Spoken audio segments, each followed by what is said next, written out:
If you've ever wondered how you could build peace in a world of chaos and conflict, then today's book just might be for you. Today, I'll be reviewing Habits of a Peacemaker by Stephen T. Collis.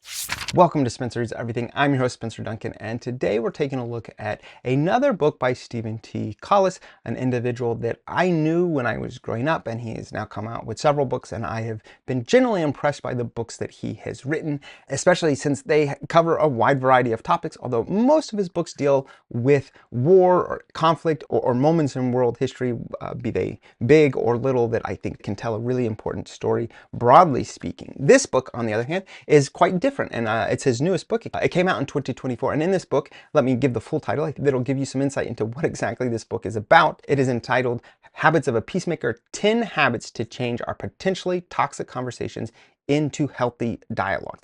And that's exactly what it does. He goes through this book and he has 10 different things that he thinks can contribute to changing our very painful dialogues. I think that most people are thinking of that in terms of politics, but I think that can be broadened, especially since, to be honest, politics can include everything. I think sometimes when people say, oh, I don't want politics in it, that's actually kind of a useless phrase. I think there is, in a sense, politics is in everything, because when we talk politics, we're not just talking like our federal system, we're talking the complications of relationships, be that on an individualized level or on a larger scale. That's what politics is. And so I can certainly see how this is intended to be addressing our dialogue around politics, but I would add the caveat that that means pretty much anything that is related to relationships, with, of course, the idea of our modern political atmosphere being a very important backdrop to that conversation. It is no secret that in the last decade,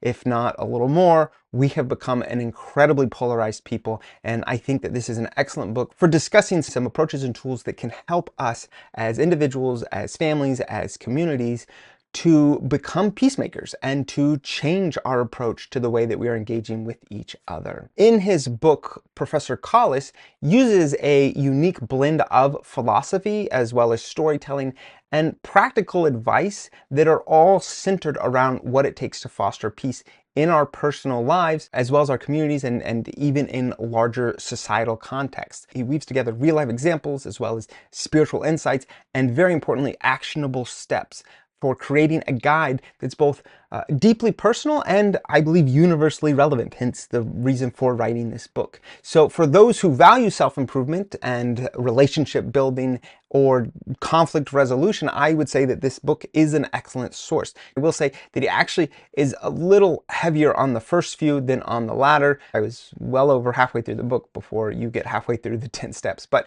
that being said, I do think that he had a lot of great things to consider. He starts by telling us to cultivate empathy.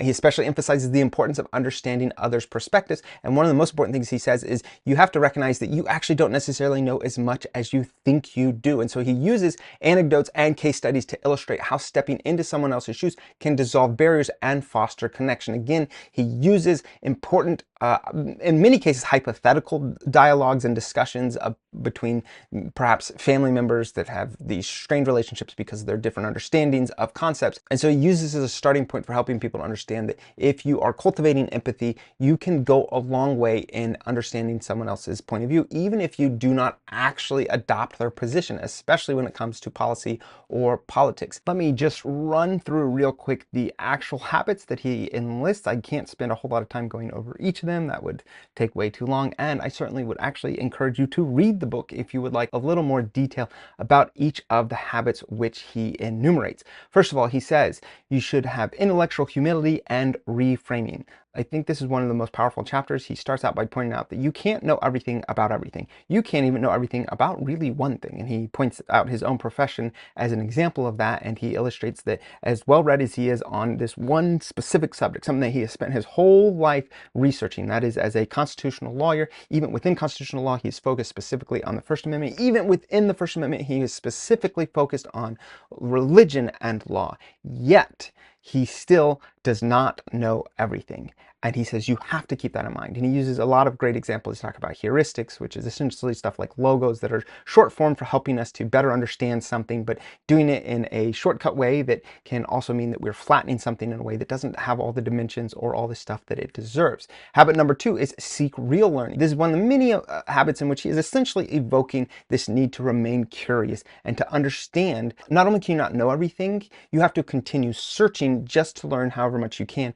And it requires acknowledging that other people have valid opinions and approaches. Number 3, assume the best about people. I think that's very valuable. I think one of the worst problems that we have when we look at our declining political rhetoric is the fact that we no longer assume the best about people. Instead, we assume people are monsters and that everything that they are doing is for monstrous reasons. When I look at social media and I see what some of my friends and acquaintances say on Facebook in regards to people of differing political beliefs, they cast the worst aspersions. And I can understand why. I think trying to understand and trying to assume the best about people is quintessential for us creating peacemakers in the world. Number 4, it says don't feed people's worst fears. Don't play off of people's fears. Don't use the worst examples that are not entirely accurate to try and use more emotion and less credibility in your efforts at being a peacemaker. Number 5, hunt for the best argument against you. This is very much a Socratic approach to trying to understand an argument, and that is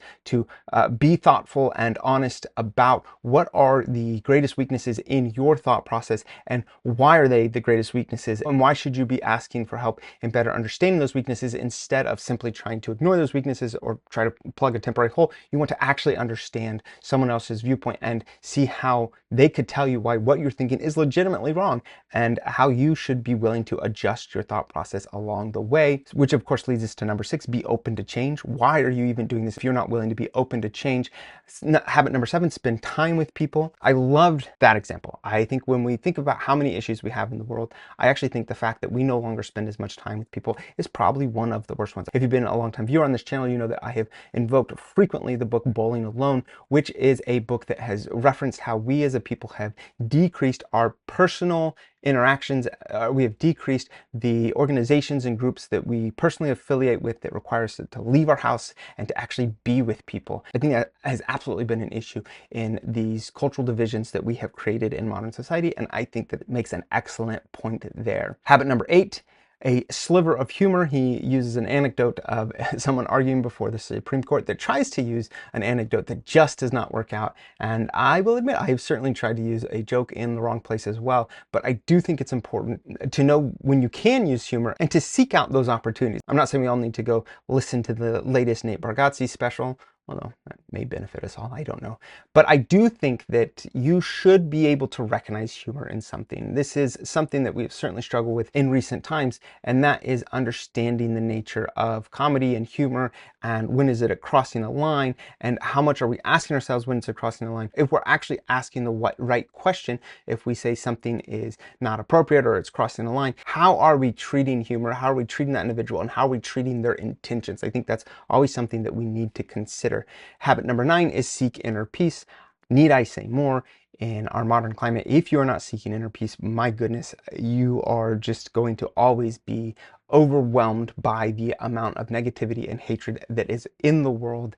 And habit number 10, embrace the discomfort of non-closure. I think that one's an incredibly important one. And I actually, if I had time, I would spend much more time on that, because I think that one of the biggest challenges that we have, not just in our political discourse, but in our education, in our relationship between faith and science, I think our unwillingness to let there be non-closure can really prevent our growth in so many different realms. And I think it's one of the things that has really stymied a lot of conversation within groups and between groups. And I think that that is a habit that goes well beyond just being peacemakers. I think that that is a habit that is worth considering in almost any facet of your life that can help you to grow beyond. If you're willing to sit in those discomforts and you're willing to acknowledge that you don't know everything, but you keep going and you keep learning and you keep trying to figure out not just your own understanding of yourself and the world around you, and you're trying to understand their hopes and their fears and what keeps them motivated. And I think that if you are willing to sit in that discomfort, you can understand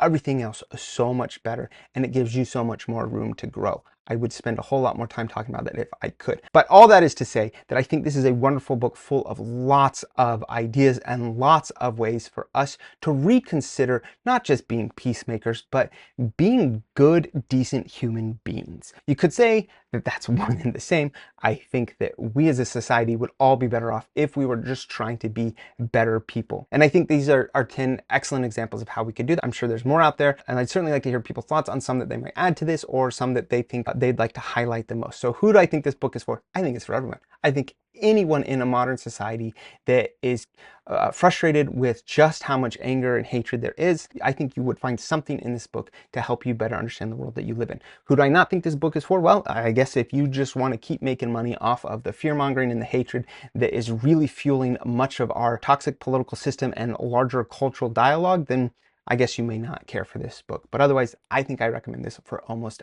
everyone. I certainly would like to know what you guys think about this book or other books out there that you have found along the same topic that are trying to help create more peace in a world that in many respects seems less and less peaceful, even if that's not necessarily true. Even in an America that actually has significantly decreased crime from 40, 50 years ago, we can certainly still feel frustrated just by how much hatred and division there is out there. And I would certainly love to hear more people's thoughts on that. Please let me know in the comments. But don't forget to like, subscribe, turn on those notifications, and until next time, keep those pages turning.